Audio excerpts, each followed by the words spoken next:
Ito yung sunod.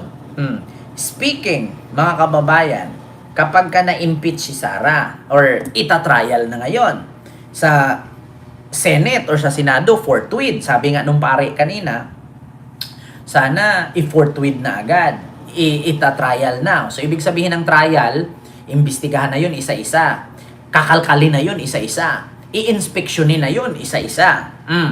So ngayon, kapag na-inspeksyon yan isa-isa, nalalaman niyang kanilang mga, yung sinasabi ni Trillanes na bank account, o kung totoo ba talagang hinulugan sila ni Sammy Uy, tapos milyon-milyon every 6 months, may mga milyon-milyon na pumapasok sa account nila, o makakalkal yun.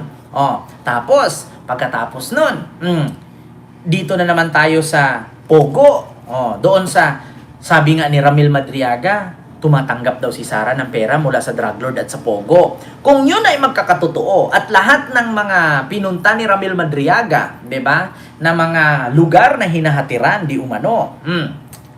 Ay nalaman 'yon syempre pagkatapos ng uungkatin lahat 'yan, pagkatapos na i-trial at imbestigahan isa-isa 'yan. Syempre magdidesisyon na dito yung mga senador. Sino ang papanig na hindi si Sara i-impeach? Kasi alam nyo, sa totoo lang mga kababayan, eto klarong-klaro na yan. Halimbawa, ikakalkal na lahat yan. Mabubulaklat na lahat yan. Yung mga nandoon sa grounds, no? Yung 7 articles of impeachment ni Sara, isa-isahin yun. Pag inisa-isa at natutugma lahat ng mga nandoon na totoo talagang may anomalya sa impeachment na yan, ang mga senador pa rin ang magdesisyon dyan kung i-impeach nila si Sara o hindi. Ang tanong ngayon, ilang senador ba dapat ang pipirma para hindi siya ma-impeach? Kasi sasabi ni Montulfo, mga kababayan, kapag ka na-aresto si Joel, si Chis at si Jinggoy, ibig sabihin, kulang na ang mga senador ni Sara sa Senado na pipirma na hindi siya i-impeach. Tanong ko lang mga kababayan, ilan ba dapat pirma ang kailangan ni Sara para hindi siya ma-impeach? Kasi kahit kinakalkal yan, kahit nalaman na ng sambayan ng Pilipino na ganun pala ang ginawa niya, at may rason siyang i-impeach. So, nasa dulo pa rin ng pirma ng mga senador kung i-impeach siya o hindi. So, ang nakalagay dito, 13. 13 ba dapat ang pipirma or siyam? Pagkakalam ko, 13 yata or siyam. Diba?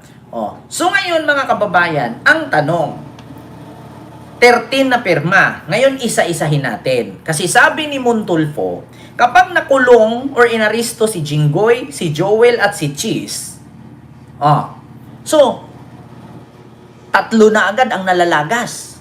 Susunod pa itong si Bato, huhulihin ng ICC, 4 na ang nalagas. Susunod pa itong si Bongo, may kaso din sa ICC, 5 na. So, Joel, Chis, Jinggoy, Bato, Bongo, 5 na ang nawawala.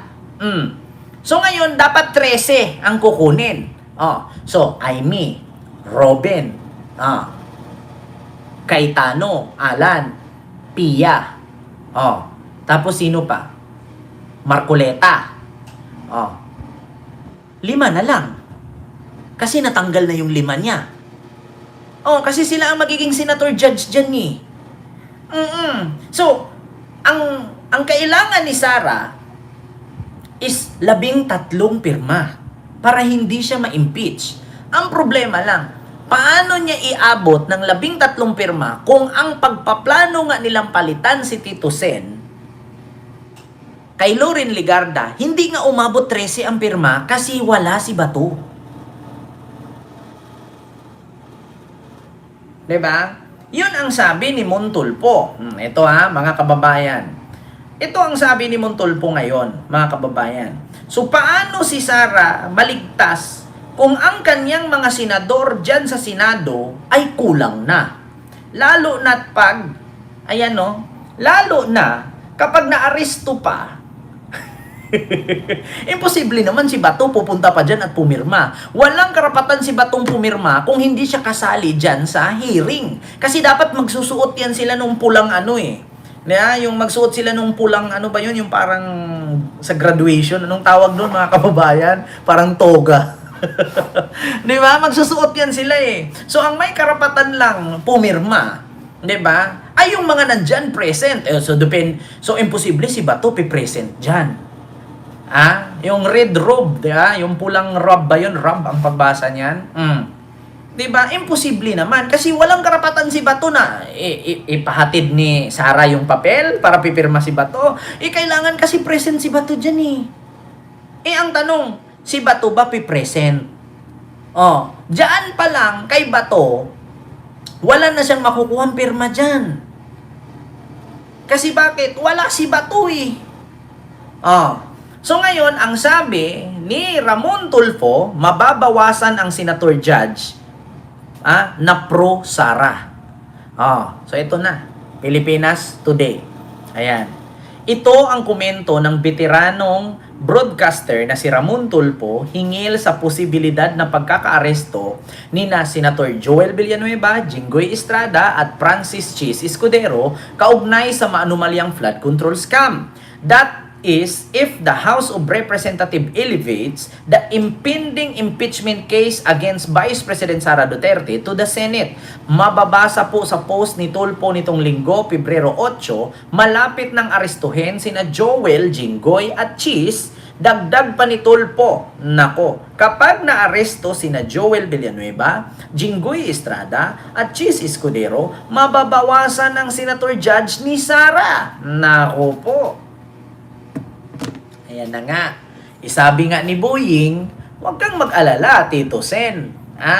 Hindi ka mapapalitan. Bakit? Kulang na ang pirma nila. Yung mga minority, may mga senador na maaaresto dyan. Nako, eto na. Ito, bilangin ko lang ha. Yung mga pro-Sara. Dalawa, Mark Villar, Camille, Mark Villar, Camille, 2 Cayetano. 2 Villar, 2 Cayetano. So, 4 na. Marcoleta, Aimee, Robin, Bato, Bongo, Joel, Chis, at Jinggoy. So, 13 nga. 13 ba? 12. 2 Villanueva, 2 Rebilla, Marcoleta, 5. Aimee, Robin, Chis, Joel, Jinggoy, at sino pa ang isa? Bongo. 11, 12. Ang problema, asaan si Bato? Tama nga, mga kababayan, pang 13 si Bato. Ang problema, paano pipirma si Bato? Talagang impeach si Sara. Mga kababayan, talagang goodbye. Talagang sure ball talaga. Nako mga kababayan, talagang sure ball. Wag nyo namang sabihin na si Mig Subiri, si Lapid, san ba yan, tahimik Alam ko si Lapid, dati yan tawag dito, hindi siya Sara mga kababayan. Naku, marami talagang mawawala. Alam mo, sa mga senator judge ni Sara, yung mga DDS senator dyan, 3-4 lang dyan ang mapilay, goodbye. Impeach talaga si Sara. Jinggoy, Chis, at Joel. Tapos si Bato, imposible si Bato pipresent yan. Hindi yan pipresent. Kasi once kasi na present ka, pipirma ka. Pero kung hindi ka present yan, ibig sabihin, walang kwenta yung pirma mo. Kasi mga kababayan, hindi naman trabaho ng senador yan. Ano yan? Pipirma ka lang pero hindi ka nag-duty? Kakaunting ba yun? Pagkakaguluhan pa nila yan mga kababayan. Malaking didibatihan pa nila yan ng mga senador. Kasi yung ibang senador dyan, tatanggapin nila na pipirma lang si Bato pero hindi nag-duty. Unfair naman sa mga nandoon na naglilitis na nakasuot ng pulang toga, napipirma. Dapat present si Bato bago maging ma-count yung pirma niya. Kay Bato palang pilay na siya. Kulang na si Sara. Hulihin pa si Jinggoy. Alam ko si Joel talaga ngayon. Yun ang nasagap-sagap ko, si Joel talaga. So sa madaling salita, mga kababayan, baka hindi natin alam, baka kapag inumpisahan ng i-trial sa Congress yung impeachment na yan, biglang mag-resign si Sara. 2 lang kasi yan mga kababayan Baka biglang magbago ang isip ni Sara at mag-resign siya. Alam niyo sa totoo lang mga kababayan, kung sakali man na si Sara ma-impeach, bibili talaga ako lechon. Bibili talaga ako ng lechon, baboy. Mag-order talaga ako sa sa Lydia's. Bibili talaga ako yung kutsinilyo, yung ginaganon-ganon ng plato. Ay, gusto ko talaga yon. First time ko talaga bumili ng lechon. Kasi ramdam ko talaga, mga kababayan, ramdam ko talaga, kulang ang pirma sa senador ni Sara. Maliban na lang kung si Gatchalian, si Mick Subiri, si GB Ejercito, pipirma dyan, maliban na lang kung pipirma si Bam, si Bam Aquino, tapos si Kiko Pangilinan, at saka si Risa Hontiveros na hindi nila i-impeach si Sara. Hindi ma-impeach. Pero ngayon, mga kababayan, sa mga hindi po nakakaalam, kaya po hindi nila napalitan si Tito Sen bilang Senate President kasi alam nyo kung bakit? Kulang nga ang pirma. Wala si Bato. Diyan pa lang kay Bato, hindi nila mapalitan si Tito Sen. So, ibig sabihin, kung wala si Bato, impeach talaga si Sara. Tapos aarestuhin pa si Joel. Aarestuhin pa si Chis kung sakali. Tapos si Jinggoy. Sana madaliin ng Congress yan na imbestigahan yan or i-hearing agad. Katulad nung kay PBBM, 1 linggo lang, hearing agad.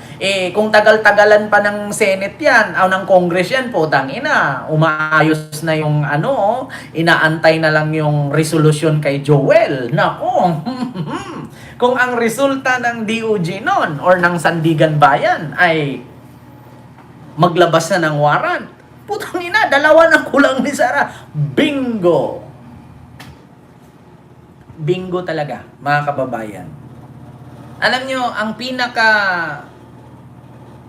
madaling paraan ni Sara para hindi siya ma-impeach at makakahawak pa siya ng anumang posisyon sa government, mag-resign siya. 2 lang yan. Kung pansin ni Sara na kulang yung pirma niya sa Senado, mag-resign siya. Yun lang talaga, mga kababayan. Yun ang the best way na gawin ni Sara. Mag-resign siya bilang Vice President para hindi siya ma-impeach. At saka sa sunod na eleksyon, makakahawak pa siya ng posisyon sa government. Kasi kung ipagpatuloy niya yan, yung mayabang siya yung matapang daw siya kapag kulang ang pirma niya dyan, alam nyo ba ang rason, mga kababayan, kung ma-impeach si Sara?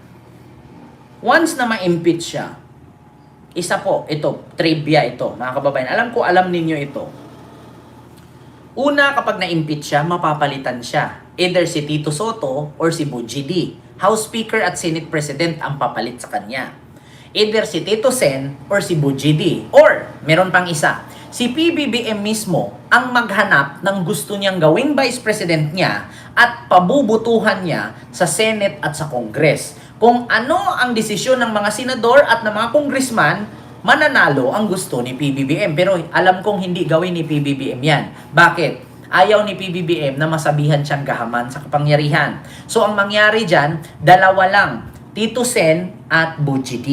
Kasalukuyang House Speaker at kasalukuyang Senate President ang papalit sa kanya. Pangalawa, kung ma-impeach si Sara, never na po siyang maghawak ng anumang posisyon sa gobyerno hanggat hindi malinis ang kanyang pangalan. Which is katulad kay Erap. Nung na-impeach si Erap, buti na lang binigyan siya ng pardon ni Duterte, nakalaya. So nung nakalaya, meron siyang amnesty. Ang tawag sa amnesty, pagpapalinis at pagpapawalang bisa sa mga kaso sa kanya. Kasi ang presidente po, mga kababayan, meron pong kapangyarihan yan na tinatawag nating amnesty. So, ngayon, nabigyan si Erap, tumakbong mayor ng Maynila, nanalo. 'Di ba? So, nasa Constitution, 5 Senate President ang next in line for BP. Constitution, Senate President. Yes, Senate President or House Speaker. 2 lang yan pagbubutuhan. So, ngayon, mga kababayan, kapag na-impeach siya, mapapalitan siya ng Senate President or House Speaker. And the rest, hindi na siya pwedeng humawak sa anumang posisyon sa gobyerno. So, ano-ano po ba mga posisyon na hindi niya pwedeng hawakan, Kent? Ganito po yan, according sa aking pagbasa. Maskin po street sweeper ng government, hindi na po siya tatanggapin. Kahit po magtanod siya sa barangay, hindi na din po siya tatanggapin. Kahit honorarium lang naman ang sahod, hindi siya tatanggapin. Bawal na po siyang humawak sa anumang posisyon sa gobyerno. At higit sa lahat, makukulong pa siya. Kasi ibig sabihin, na-impeach siya, lahat ng binintang sa kanya, lahat ng grounds yun ay totoo kasi na-impeach siya eh. Pero hindi naman lahat totoo doon. Depende na lang kung meron kasing ibang grounds dyan na hindi nag-match sa complaint. Minsan din, merong ibang complaint na nagmamatch din. Halos sa 5 complaint, 4 ang nag-match, 1 ang hindi. Oh. So, ganun po yun mga kababayan. Sa madaling salita, ma-impeach siya, bawal siyang humawak sa anumang posisyon sa gobyerno, at makukulong pa siya. Oh, maliban na lang kung merong presidente sa 2028, bigyan siya ng amnesty, palayain siya. Oh, so malinis siya, pwede siyang tumakbo ulit. Ang tanong, sinong magpapalaya niyan? Kasi ngayon nga, nang malaya, maghihiganti na siya sa 2028. O, pag nakulong yan, tapos makalaya ulit, nako, baka mas lalong maghiganti yan. Palayain niya lahat ng mga nakakulong dyan.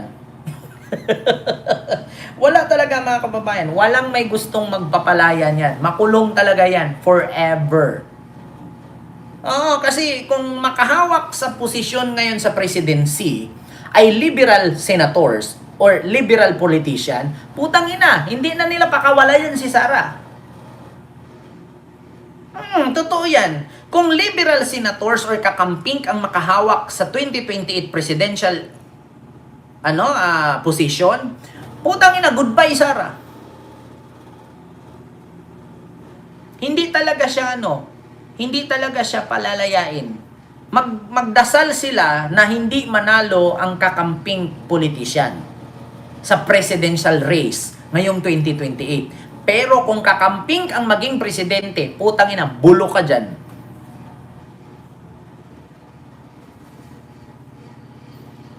Yeah. Bulo ka talaga dyan. Magdasal sila na walang kakamping politician na manalong presidente. Kasi kung ma-impeach siya ngayong buwan na to or ngayong taon na to, tapos ang maging presidente pa, either si Risa or si Leni Robredo, or si Trillanes, patay kang bata ka. Isa lang ang masasabi ko, ha ha ha. Kaya nga sabi ni Montulfo so makukulang na yung mga senator judge ni Sara kung sakaling makulong pa si Joel, si Jinggoy at si Cheese. Kasi si Bato wala na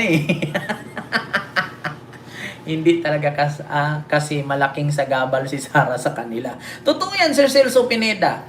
Isa sa mga tinik talaga ng liberal politician, si Sara talaga. So ngayon, alam ko na hindi talaga nila yan papayagan si Sarang makalabas or makabalik sa posisyon. Either na lang kung si Basti at si Pulong ang tatakbo. Pero ang tanong, manalo ba? Mahirap din kasi mga kababayan. Mahirap ang taong bayan kasi ngayon nag-iisip na. Mahirap kasi bumoto na walang achievement. Iboboto mo, tapos anong rason? Kasi laging gala, laging absent. Kung hindi pagagawa ng batas si Sandro, hindi mag-present. Kung sakaling ma-impeach si Sara at makulong, mananalo kaya si Baste or si Pulong pagka-president? Kasi halatang-halata na yan. Kung ma-impeach man si Sara ngayon, tapos makulong, tapos tatakbo si Baste at si Pulong, isa lang ang layunin nila, maghiganti. Hindi para sa bayan. Maghiganti sila kasi bakit? Pinakulong yung kapatid nila, pinakulong yung tatay nila. So, anong purpose? Diba? Maghiganti. Talagang hindi sila mananalo. So, paano tayo dyan? Paano tayong taong bayan yan? Paano tayo niyan? Kung tatakbo silang presidente para lang makalaya yung tatay nila, makalaya yung kapatid nila at kaalyado nila. So, paano tayong taong bayan? Nga. Yan ang sinasabi na kapag na-impeach si Sara ngayon, the downfall of Duterte's begin. So, yun lang, mga kababayan.